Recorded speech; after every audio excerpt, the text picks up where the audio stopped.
Bom dia, turminha. Porto Velho na área, Rio Grande do Sul na área. Bom dia, David. Bom dia, Regina. Bom dia, Goiânia. Valeu, Felipe. Bom dia, Felipe. Tá certo? Bom dia, Leila Nobre, sempre conosco aqui, Brasília. O Diolan sempre conosco também. Bom dia, Maceió, Belém do Pará. Bom dia, São Paulo, Roraima, Sorocaba, Unai no DF. Paraíba, bom dia.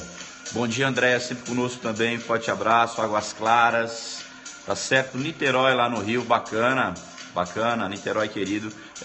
Recife, Cocalzinho de Goiás, bom dia. Bolser Delta, sempre conosco aqui também. Aracaju no Sergipe, Formosa, bacana, beleza?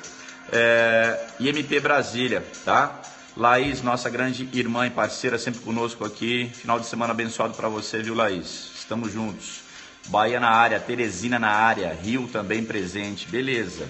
Olha só, nós invertemos aqui a nossa gravação, tem um plantão amanhã à noite, amanhã também durante o dia, então nós tivemos que gravar isso aqui no sábado, tá certo? Braslândia, querida Braslândia, tá? Forte abraço também. Então resolvemos gravar hoje aqui no sábado para que os senhores não ficassem sem a transmissão. Tem 2 finais de semana que eu estou ausente, mas é por compromissos. Nós tivemos lá no Mato Grosso do Sul, o aulão inviabilizou aqui o Periscope, e depois também eu estive fora aqui de Brasília e não deu para gravar isso aí, tá certo? Nós iremos retomar agora o Periscope, nós temos um lançamento agora de novos produtos lá no site, então é um modo também da gente estar interagindo aqui, e eu estar trazendo para os senhores essas novas leis, tá certo? Nós estaremos aqui novamente aos finais de semana, então fiquem tranquilos, beleza? Joia, vamos lá, olha só, o tema é interceptação telefônica. Nós temos falado sobre interceptação aqui nas nossas lives, já gravamos aí 2 ou 3 lives sobre interceptação telefônica, e eu percebi uma dificuldade dos alunos com relação a esse tema que eu vou colocar aqui, principalmente alunos que são treinados para exames orais, que o treinamento é feito aqui conosco, alunos que estão presos apenas ao texto da lei, estão tendo muita dificuldade no ensinamento jurisprudencial e em algumas expressões técnicas que são necessárias para o futuro delegado, para o futuro promotor, tá certo? Para o futuro juiz substituto, futuro agente de polícia que vai transcrever os diálogos da interceptação telefônica. Então vamos trazer um pouquinho de técnica aqui na nossa manhã de sábado com relação à interceptação telefônica. Olha só, nós colocamos lá como tema de hoje, tá? Pode ser que caia, por exemplo, uma dissertação sua, ou pode ser que os senhores sejam cobrados no exame oral. Doutor, vamos falar um pouquinho aqui sobre requisitos da interceptação telefônica, prazos da interceptação telefônica e condução dessa medida sob a ótica jurisprudencial. Então vamos lá, vamos começar aqui com os requisitos da interceptação telefônica. A gente já falou aqui em várias aulas que a interceptação é uma cautelar sigilosa, de cunho processual penal e muito invasiva. Talvez seja uma das mais invasivas do processo penal.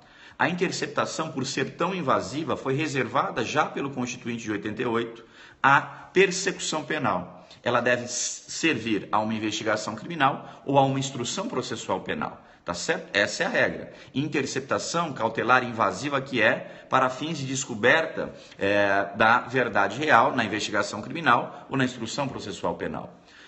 Nós dissemos para os senhores lá atrás que o Constituinte fez uma reserva qualificada de lei.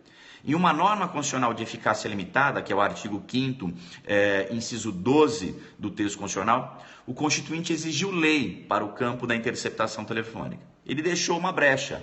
Pode haver sim interceptação telefônica, vírgula, nos termos da lei. Então houve uma reserva de lei, tá certo? Essa é uma norma constitucional de eficácia limitada. Produz alguns efeitos, mas exige lei posterior para a produção de todos os seus efeitos. Agora olha só. Por que é uma reserva de lei qualificada? Porque o Constituinte não só exigiu lei, como trouxe parâmetros mínimos para a atuação do legislador. O Constituinte deu recado em 88. Para fins de quebra da comunicação telefônica, eu quero lei que trate da interceptação telefônica.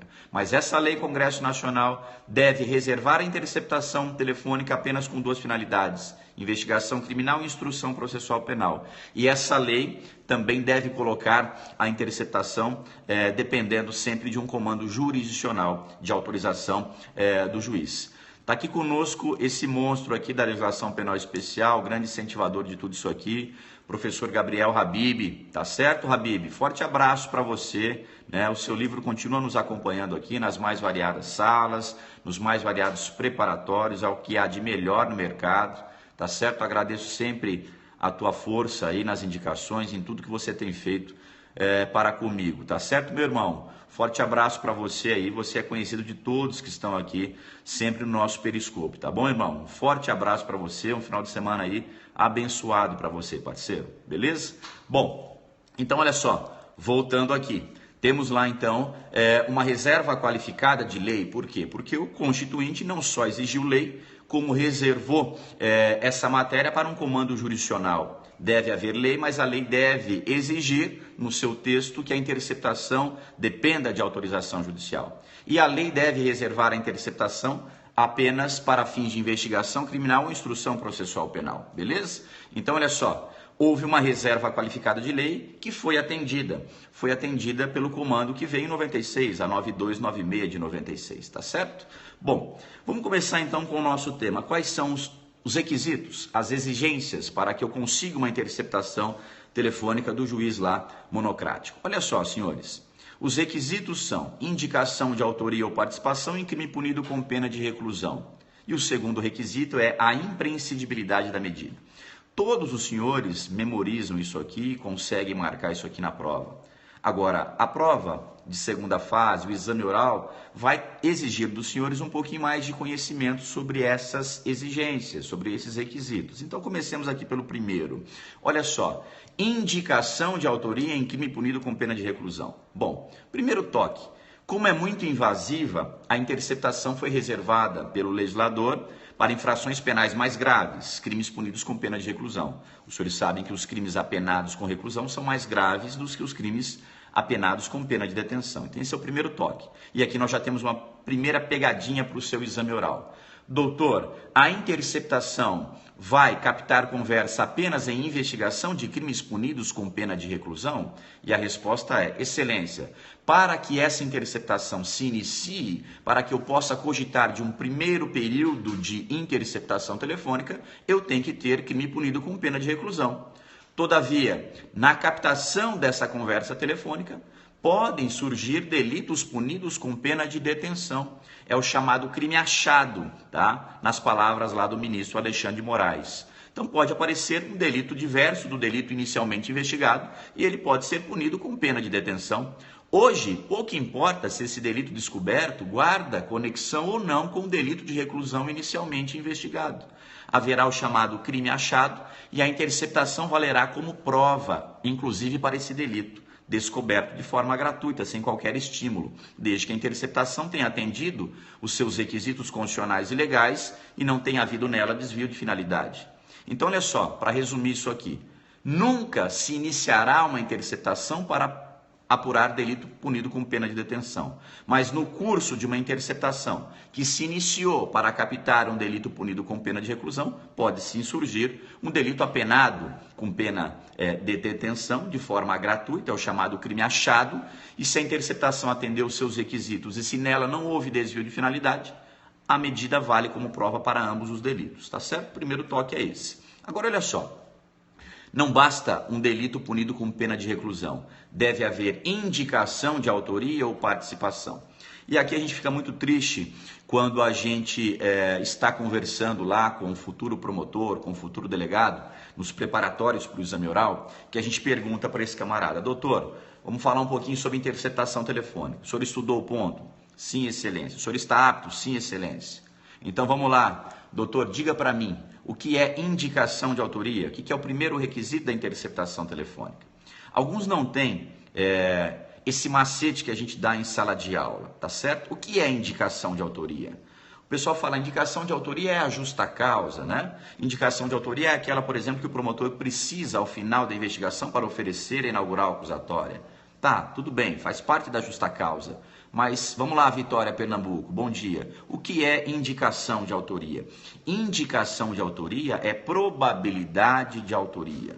Faça aqui uma correlação com o inquérito policial, senhores. Quando os elementos do inquérito policial convergem em desfavor de um camarada, quando o delegado percebe que tudo que foi colhido naquele inquérito converge em desfavor de alguém, Nesse caso, nós temos indicação de autoria, isto é, probabilidade de autoria, convergência de elementos informativos. E o delegado vai providenciar então o quê? O indiciamento do camarada no inquérito, qualificando o camarada, colhendo o seu interrogatório e colhendo dados de vida pregressa. Então, indiciamento vem de indicação. Indicação, não se esqueçam, é probabilidade de autoria, tá? É começo de prova, mas isso serve apenas para o processo penal, porque a gente entende que inquérito não colhe prova, colhe elementos informativos. Mas vamos guardar aí no seu caderno algumas expressões sinônimas do que seria indicação de autoria. Indicação de autoria é probabilidade de autoria, é começo de prova, segundo alguns autores é prova semiplena, tá certo? Mas eu gosto sempre de duas expressões aqui. Probabilidade de autoria, tá certo? Ou convergência de elementos informativos. E eu vou demonstrar isso aqui. Vamos lá. Imagine os senhores, que os senhores cheguem lá na casa dos senhores hoje e um camarada coloque uma arma contra a cabeça dos senhores e tome o carro dos senhores de assalto. Os senhores seguem então para a delegacia de polícia, registram essa ocorrência policial, tá certo?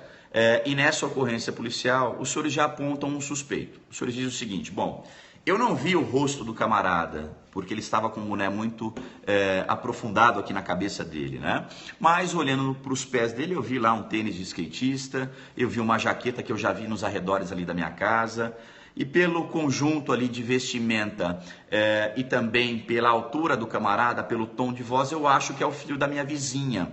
Minha vizinha está tendo muito problema com esse camarada aí, que agora está usando crack, está furtando casas na região. Então, olha só, esse camarada será lançado na ocorrência policial como mero suspeito. Suspeito é sinônimo de investigado, suspeito é sinônimo de averiguado, tá certo? Nunca nós conseguiremos uma interceptação para o mero suspeito. Porque o mero suspeito, contra ele não existe indicação, não existe probabilidade de autoria, não existe começo de prova, não existe convergência de elementos informativos, ok?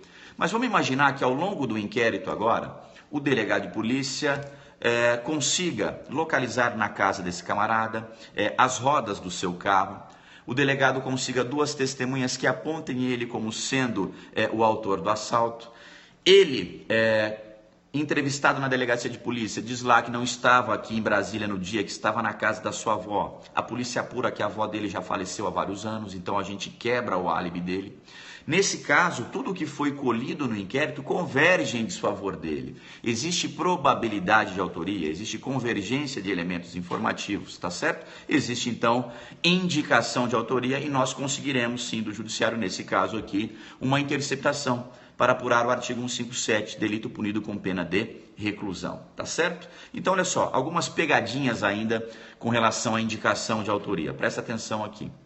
Professor, o senhor está falando aqui de indiciamento e inquérito policial. Para que eu tenha interceptação telefônica, eu tenho que ter necessariamente a instauração formal do inquérito? E a resposta é não. A Lei 9296 exige investigação criminal e não inquérito policial. Então a jurisprudência já se posicionou no seguinte sentido: pode haver interceptação sem o formal tombamento do inquérito, desde que eu tenha indicação de autoria, desde que eu tenha probabilidade de autoria. Então olha só, são 3 procedimentos formais, ok? Para a Polícia Civil apurar ou a Polícia Federal apurar. São 3 procedimentos formais de polícia judiciária no Brasil. Deodato, forte abraço, viu, parceiro? O monstro aí da informática também presente aí, detonou lá em Campo Grande. Tamo junto, viu, Del? Forte abraço, obrigado aí sempre pelo apoio, viu, irmão? Pelo apoio de sempre, né? O Deodato faz parte do nosso time Red Bull, patrocinado pela Red Bull, que acompanha aí os aulões, tá certo? Forte abraço, viu, meu parceiro? Então, olha só, eu dizia para os senhores o seguinte: são 3 procedimentos formais de polícia judiciária no Brasil. Primeiro, inquérito policial, mais conhecido, por infrações de médio e elevado potencial ofensivo. Temos também o TC, que cuida das infrações de menor potencial ofensivo. Mas temos um procedimento formal de polícia judiciária que tem previsão legal e que muitos esquecem, que é a chamada apuração preliminar. A apuração preliminar está lá no artigo 5º, parágrafo 3º do CPP. O resultado de uma apuração preliminar pode conduzir à lavratura de um TC, pode conduzir à instauração do inquérito, como pode conduzir a nada, porque a apuração preliminar conduz, por exemplo, ao reconhecimento da atipia. O que eu quero deixar claro aqui é o seguinte, nós já falamos isso aqui no passado. Pode haver probabilidade de autoria, indicação de autoria, ainda que eu não tenha o formal tombamento do inquérito, ainda que eu esteja no campo da apuração preliminar, que está lá no artigo 5º, parágrafo 3º do CPP. Então não se exige a instauração do inquérito policial. E eu posso ter uma autorização de interceptação se na apuração preliminar eu conseguir demonstrar o quê? Probabilidade de autoria. Por exemplo, nós tivemos aí no último sábado, Habib, em um plantão aqui em Taguatinga Centro, e já recebemos pela manhã uma notícia de morte, né? De um cadáver adulto masculino, estava lá em decúbito dorsal, numa cena que provavelmente era de homicídio. Fomos até o local, para nossa surpresa, nós tínhamos ali duas testemunhas, e duas testemunhas que já apontaram de pronto quem era o suposto autor. Disseram, olha só, o José da Silva passou aqui em uma motocicleta, juntamente com um camarada na garupa. O José é conhecido aqui na região e o José desferiu disparos, matando aqui o João, certo? Nomes aqui fictícios. Então as testemunhas de pronto disseram quem era o autor do crime. Nós conduzimos aqui com toda a prudência essas duas testemunhas para a delegacia, já no sábado pela manhã, e conseguimos ali atermar a versão dessas duas testemunhas. Então, olha só, Habib, o crime aconteceu por volta de 9 horas, às 10h30, nós já tínhamos lá a indicação de autoria. E nós precisávamos da interceptação para localizar a motocicleta, para localizar o comparsa, para entender a dinâmica do crime. E nós não tínhamos ainda o inquérito. O inquérito aqui na Polícia Civil do DF só é tombado pelo delegado-chefe no primeiro dia útil subsequente à empreitada. Esse inquérito só teria uma portaria e um número de protocolo no nosso sistema informatizado na segunda-feira. Mas com esses dois relatos, a cópia da ocorrência, a guia de remoção de cadáver, a solicitação de exame necroscópico, com esses elementos informativos, nós já batemos a porta do plantão judicial e já conseguimos lá do juiz plantonista a interceptação telefônica, porque tínhamos em mãos indicação de autoria, certeza da materialidade, e nós já tínhamos então investigação criminal que se operou aqui no campo de uma apuração preliminar. Então, resumindo tudo isso aqui, senhores, não preciso do inquérito, preciso de investigação, que pode acontecer na apuração preliminar, preciso de indicação de autoria, e isso pode acontecer já lá na nossa apuração preliminar. É isso aí. O plantão é isso, né, Habib? O plantão a gente trabalha no imediatismo, não adianta deixar para depois, porque depois a testemunha não fala mais nada. Então a prudência manda e o treinamento também, que a gente já ouça todo mundo de pronto, tá certo? Então já sabemos o que é probabilidade de autoria, tá certo? Agora, exige-se também para a interceptação telefônica a imprescindibilidade da medida, ok? A medida tem que ser a última saída, não pode ser a saída mais cômoda do delegado de polícia, tá certo? Tem que ser a última ratio. Eu tenho que demonstrar ao juiz o seguinte: eu só vou conseguir chegar à verdade dos fatos através dessa medida invasiva que é a interceptação telefônica. Não existe outra nesse momento apta à descoberta da verdade. Essa é o meu último recurso, é minha última saída. Isso é uma medida imprescindível. Então, olha só, a gente pergunta aqui para alguns alunos no treinamento para o exame oral: doutor, diferencie em sede cautelar sigilosa o que é juízo de imprescindibilidade do que é juízo de necessidade. Então, olha só, no juízo de imprescindibilidade, que é o juízo, por exemplo, aqui da interceptação telefônica, nós entendemos que a medida não pode vir combinada com outras. Se eu tenho que demonstrar para o juiz que essa é a última saída, é o último recurso, deve ser minutado apenas o pedido de interceptação telefônica. Se eu quiser um pedido de sigilo bancário, de sigilo fiscal, eu não posso combinar em uma mesma peça prática com um pedido de interceptação, porque ele é meu último recurso, ele é marcado pela imprescindibilidade. Agora, algumas cautelares de processo penal se contentam com o juízo de necessidade, tá certo? E aí, no nosso entender, se o juízo é de necessidade, se a medida é necessária, porém não imprescindível, eu posso combiná-la com outras. Por exemplo, eu posso pedir uma prisão temporária combinada com uma busca domiciliar, tá? Me parece razoável, tá? Embora nós tenhamos algumas também decisões de sentido contrário aqui por juízes monocráticos. Mas posso combinar uma busca com outras medidas que não sejam marcadas por juízos de imprescindibilidade, ok? Bom, Seguindo, nós falamos também que nós comentaríamos hoje aqui a respeito de prazo. Prazo da interceptação telefônica, 15 prorrogável por igual período. Então, o prazo é quinzenal e pode ser prorrogado por idêntico período. Isso é o que diz a lei, 15 mais 15, tá certo? Agora, os senhores sabem que a jurisprudência já se consolidou e nós tivemos informativo do STJ recente confirmando tudo isso que sempre é dito aqui, que eu posso ter prorrogações sucessivas, desde que a medida continue sendo o quê? Imprescindível, ok? Então, olha só, eu posso ter 15 mais 15 mais 15 mais 15, mas sempre que a medida continuar sendo marcada pela imprescindibilidade, ok, senhores? Então, olha só, tem que guardar o seguinte, sempre que eu tiver uma prorrogação, eu tenho uma decisão judicial. Então, a gente está dizendo aqui que eu posso ter prorrogações sucessivas, mas para cada prorrogação, eu tenho que ter uma decisão judicial de prorrogação. Termina o prazo de 15 dias, o delegado representa por mais 15 dias, o MP dá o seu parecer e o juiz decide, deferindo ou indeferindo mais 15 dias, ok? Bom, nós temos algumas decisões a serem memorizadas aqui. Primeiro, eu sempre falo em sala de aula que nós somos reféns das operadoras de telefonia celular. Por quê? Se o juiz deferir hoje, num plantão judicial, a medida de interceptação telefônica, ao contrário do que muita gente pensa, tem gente que acha que o delegado vai lá para a delegacia e no sistema guardião aperta um botão e começa a ouvir a conversa do camarada. Não, olha só, nesse caso aqui, se nós conseguirmos hoje uma interceptação telefônica, no melhor cenário, nós iremos começar a captar esse camarada, a ouvi-lo ao telefone no domingo, no final da tarde. Então, existe uma diferença de tempo entre a decisão judicial e a abertura do sinal pela operadora de telefonia celular. Então, olha só, se o juiz decidir hoje, o mandado tem data de hoje, mas se nós começarmos a captar os sinais da Claro apenas amanhã, existe a diferença de um dia entre a decisão e a efetiva implementação. E a pergunta que se faz é, 15 dias são contados da decisão ou da efetiva implementação? 15 dias são contados, segundo o STJ, da efetiva implementação. Beleza, então não há problema aqui para a polícia. Outra decisão que merece ser memorizada aqui, senhores. Olha só, quando eu tenho a decisão pela interceptação, são decisões robustas, prolixas, de 5, 6 laudas. Por quê?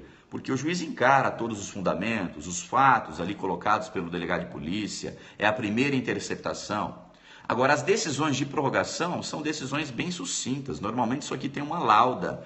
O juiz coloca lá, continuam presentes os requisitos da cautelar, os diálogos de folhas tais e tais do relatório apontam efetivamente a indicação de crime, essas pessoas estão conluiadas com agentes públicos, não há outra medida capaz de levar à verdade que não esta, então defiro mais 15 dias. Então o juiz, em uma única lauda, prorroga a interceptação telefônica, até porque os pedidos de prorrogação são diários, tá certo? E é muito comum que, por exemplo, eu tenha lá 6 prorrogações e as decisões de prorrogações sejam praticamente idênticas, tá certo? A decisão da última prorrogação foi praticamente idêntica agora dessa nova prorrogação. E um bom advogado, num caso concreto, levou essa situação até o STJ dizendo o seguinte, espera aí, são 15 períodos de prorrogação e são 15 prorrogações onde a decisão de prorrogação é idêntica a uma outra. Será que o fato da decisão de prorrogação ser idêntica vai inviabilizar, vai trazer a ilicitude da interceptação telefônica? E a resposta é não, tá certo? Basta que a decisão seja fundamentada. Ela pode ser idêntica à anterior, até porque os fundamentos podem ser idênticos, tá certo? Então, a decisão pode ser idêntica à anterior e não haverá qualquer ilicitude, tá certo? Bom, agora é o que o aluno às vezes se esquece ou não estuda lá para o seu preparatório, principalmente no exame oral. Todos sabemos que é 15 mais 15 e que o STJ admite prorrogações sucessivas, sempre que a medida continuar sendo imprescindível. Mas muita gente não sabe que nós temos precedentes, inclusive confirmados pelo Supremo, onde a medida foi deferida de cara por 30 dias, tá certo? Nós tivemos alguns juízes monocráticos que, diante de investigações complexas, onde o número de investigados era muito grande, o número de crimes também investigados era muito grande, cedendo a pedidos da autoridade policial, conferiram de cara 30 dias de interceptação telefônica. E a defesa, claro, levou isso até o Supremo. E o Supremo disse, não, a medida é constitucional. A medida é lícita, porque se eu posso ter 15 mais 15, por que não 30 de cara diante de fatos complexos de difícil elucidação? Então nós temos precedentes, sim, de interceptação de 30 dias de cara para condutas complexas, onde nós temos a mais variedade de crimes praticados e onde o número de investigados é muito grande, tá certo? Nós temos precedentes também onde a interceptação vem com prazos quinzenais, 15 mais 15 mais 15, e tem uma prorrogação atípica de 30 dias, tá certo? E depois ela volta a ter 15 mais 15 mais 15. E essa prorrogação atípica, nós temos precedentes dos tribunais superiores dizendo que é constitucional sim, diante de fatos atípicos, complexos, diante de situações que exijam da autoridade policial 30 dias de captação. Eu vou trazer um exemplo aqui que aconteceu conosco para ilustrar isso aqui. Nós já até comentamos aqui em outra live, nós investigávamos aqui o primeiro comando da capital, né, o PCC, e o PCC estava interceptado aqui na Copa do Mundo, tá certo? E durante a captação que antecedia a Copa, dias antes da Copa, o PCC dizia que iria explodir aqui o nosso estádio, aqui o Mané Garrincha, tá certo? Estava para vencer a interceptação telefônica. Eu já me preocupei porque eu sabia que durante a Copa nós teríamos feriados forenses, haveria dificuldade para a gente conseguir o parecer ministerial, decisão lá do juiz do caso. Então me aproximei do juiz do caso, juntei esses julgados que eu estou dizendo aqui e disse o seguinte: Excelência, eu preciso de 30 dias aqui na Copa. Não gosto de futebol mesmo, na Copa eu vou ficar lá ouvindo essa rapaziada, mas eu quero ouvi-los durante 30 dias ininterruptos. Até por questões de segurança nacional, porque estão dizendo que vão explodir o estádio. Não quero ficar refém aqui dos feriados forenses, de qualquer tipo de dificuldade para conseguir o novo mandado. O juiz pediu para que eu juntasse lá os precedentes, nós juntamos decisões, inclusive decisão do Supremo, e o juiz para a Copa do Mundo deferiu 30 dias de interceptação. Nada aconteceu, graças a Deus, falaram muito e agiram pouco, tá certo?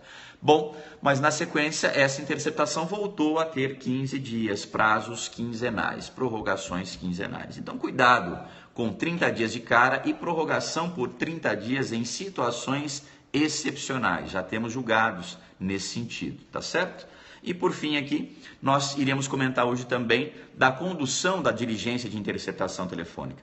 Essa medida extrema, invasiva, segundo o legislador, deve ser conduzida pelo delegado de polícia. Essa é uma medida de polícia judiciária, conduzida pelo delegado de polícia e que pode ser acompanhada pelo promotor de justiça. Então, segundo o legislador, quem conduz a interceptação telefônica é a polícia judiciária, civil ou federal, no papel lá do delegado de polícia, autoridade policial, podendo ser acompanhada pelo promotor de justiça. Agora, olha só, nós sabemos, senhores, que as polícias civis nos estados, em alguns estados, não caminham muito bem, tá certo? Passam por uma série de dificuldades. Então, olha só, pode acontecer do promotor de justiça requerer uma interceptação telefônica, conseguir um mandado de interceptação e naquela região nós não termos lá a Polícia Civil, uma delegacia de polícia ou uma delegacia de polícia equipada com o sistema guardião, tá certo?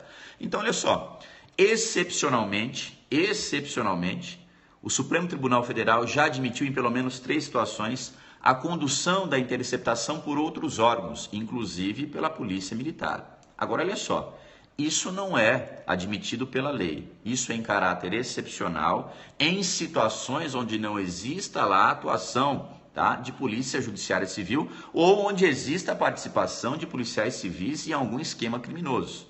A regra é a condução pelo delegado de polícia. Isso aqui é investigação criminal feita tecnicamente, constitucionalmente pela polícia judiciária. Medida de interceptação e medida de polícia judiciária, civil ou federal. Agora, o Supremo já admitiu, tá, em caráter excepcional, tá certo? A condução da interceptação por outros órgãos, inclusive pela polícia militar, tá certo? Em situações onde existe o envolvimento de policiais civis em esquemas criminosos, ou em situações onde a polícia civil naquela localidade não existe ou não funciona. Isso não é regra. Se o juiz perceber que existe um pedido de interceptação feito pela polícia militar tá certo? Corroborado ainda pelo Ministério Público, mas sem qualquer justificativa de exclusão da atuação de polícia judiciária, o juiz não vai determinar essa interceptação telefônica. A gente sabe da atuação do serviço do tipo P2, a gente sabe, como o colega colocou aqui, a pretensão da Polícia Legislativa de promover também interceptação telefônica, mas nós que somos policiais civis e federais, policiais de polícia judiciária, defendemos com unhas e dentes e até o último momento que a interceptação é medida exclusiva de polícia judiciária, admitida em casos excepcionais quando não houver condições da polícia judiciária atuar.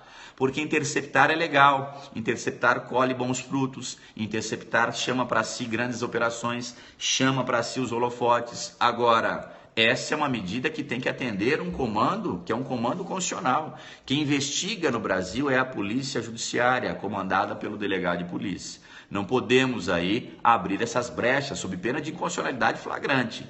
A colega está perguntando aqui, o Ministério Público. Olha só, o Ministério Público, senhores, ele tem o poder implícito de investigação. Pode, investigar. Se ele pode investigar, ele pode conduzir interceptação telefônica. Nós temos, inclusive, precedentes do STJ dizendo que a condução da interceptação telefônica por aqueles aprovados em concursos que não do membro do Ministério Público, né, concursos de analistas, oficiais de promotoria, essa rapaziada que trabalha no MP, essa rapaziada pode conduzir interceptação telefônica, porque a interceptação foi requerida pelo membro do MP que pode investigar e vai se valer lá dos órgãos do pessoal do MP para promover a interceptação telefônica. O grande problema, e aqui vamos tocar numa ferida, até porque estamos aqui entre futuros policiais, o grande problema é que os GAECos dos estados, os GAECos dos estados têm o costume de representar, de requerer a interceptação telefônica e entregá-la nas mãos lá de quartéis da Polícia Militar. E aí já começa o problema, aí já está tudo errado. Aí o bom advogado vai levar isso aqui até o Supremo e vai derrubar a grande operação do GAECO. O GAECO pode se valer da PM em situações onde a Polícia Civil é inexistente, onde ela não tem condições alguma de atuar ou ela esteja envolvida em algum esquema criminoso. Agora, negativo, em situações onde eu tenho a delegacia de polícia, as delegacias especializadas, o GAECO requerer a interceptação e entregar os mandados, lá para o quartel da PM, já está tudo errado, tá certo? A medida seria flagrantemente inconstitucional, basta os senhores se atentarem para o que aconteceu no Mato Grosso, não Mato Grosso do Sul, no Mato Grosso no ano passado. Olha aí o escândalo, o GAECO atuando ao lado de policiais militares, entregando a medida de interceptação para que seja captada por policiais militares, e o pessoal lá no Mato Grosso enxertando números telefônicos lá na medida de interceptação telefônica, tá certo? Em Minas o pessoal fala que isso é regra, tá tudo errado. Cabe aos senhores, futuro da Polícia Judiciária Mineira, começar a interpelar isso aí, começar numa boa peça prática, levar isso aí ao conhecimento do judiciário, levar isso aí ao conhecimento das pessoas, porque tá tudo errado. Aqui em Brasília nós temos um ótimo contato com a Polícia Militar. Eu acredito que essa seja uma das melhores polícias militares do Brasil, tá certo? Nós nos damos muito bem com a PM. Não existe nenhuma animosidade histórica com o patrulhamento fardado. São todos muito bem recebidos aqui em delegacia de polícia. São os melhores, no meu entender, no Brasil. A gente se dá muito bem, mas a Polícia Militar aqui não cumpre sequer mandado de busca, tá? Porque a gente não permite. Nunca permitimos e nunca permitiremos, tá certo? Isso mostra também nossa força. Por quê? Porque essa é a nossa atividade de polícia judiciária, tá certo? Não podemos começar a abrir brechas, tá certo? Senão daqui a pouco, a Guarda Municipal quer interceptar, os metroviários querem interceptar, o Detran quer interceptar e tá tudo errado sob a ótica constitucional, beleza? Senhores, um sábado abençoado para todos os senhores, fiquem todos com Deus. Peço a gentileza, tá certo? De gastarem ali 30 segundinhos, corre lá no FC3, Fernando Cocito lá no Instagram que os senhores seguem, dá um toquezinho lá por gentileza, coloca a sua impressão pessoal aqui sobre a live, tá certo? Isso aí é estímulo pra gente, isso aqui serve de referência também para a nossa ponderação aqui na empresa, tá certo? Eu quase derrubando aqui, tá certo? Gastem ali 30 segundinhos, deixem um recadinho pra gente ali, tá bom? Agradeço a presença de todos os senhores. Quando nós tivermos um horário atípico, eu vou estar falando aqui, a gente vai estar explicando para os senhores certinho, com antecedência, qual vai ser o horário. Na próxima semana a gente já vai lançar no site a lei de drogas e o site, eu estou assim pensando em já ter todas essas leis aí para o concurso da PM que se aproxima, então daqui a pouco vai ter tudo lá. www.fernandococito.com.br. Quem não viu o site, entra lá. www.fernandococito.com.br, tá certo? Essa aula vai ficar em aberto aí, fiquem à vontade, tá bom? Forte abraço, uma semana abençoada, um final de semana perfeito para todos os senhores aí. Valeu, galera. Até a próxima.